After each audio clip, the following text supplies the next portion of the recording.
Friends, after converting Satyavati into Yojana Gandha from Matsya Gandha, sage Parashar had mated with her and gave birth to a brilliant son like Vedvyas. After that, sage Parashar, with his power of penance, gave Satyavati the status of a girl again.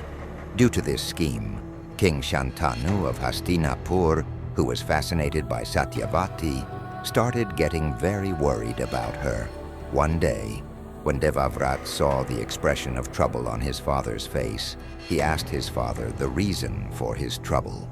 Then King Shantanu said to Devavrata that you are my only son. If any calamity befalls you, what will happen to our descendants? I often get upset just thinking about this.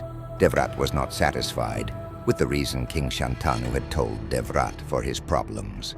Therefore, Devavrata started searching for the reason for his father's troubles from his sources, and soon Devavrata, through his spies and ministers of the state, found out that the reason for his father's troubles was Satyavati, the daughter of King Nishad, from whom he had a son marry father King Shantanu want.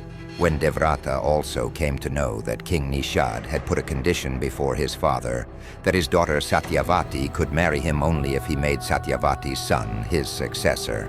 Therefore, Devavrata himself went to meet the Nishad king and tried to explain to the Nishad king that why a Nishad king was not satisfied with the fact that if his daughter gets married to King Shantanu, then his daughter would become the queen of Hastinapur will go. After listening to Devavrata, King Nishad told him that the king whose daughter Satyavati is equal to you, and he has also repeatedly sent me the same message that his daughter should be married only to King Shantanu.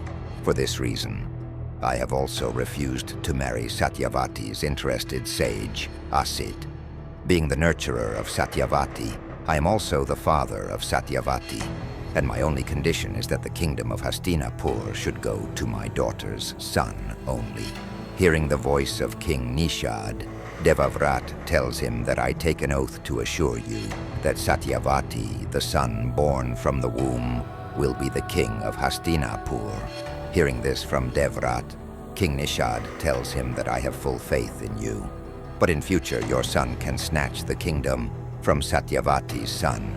Devavrata was in a big dilemma after listening to King Nishad. He could not understand how to convince King Nishad.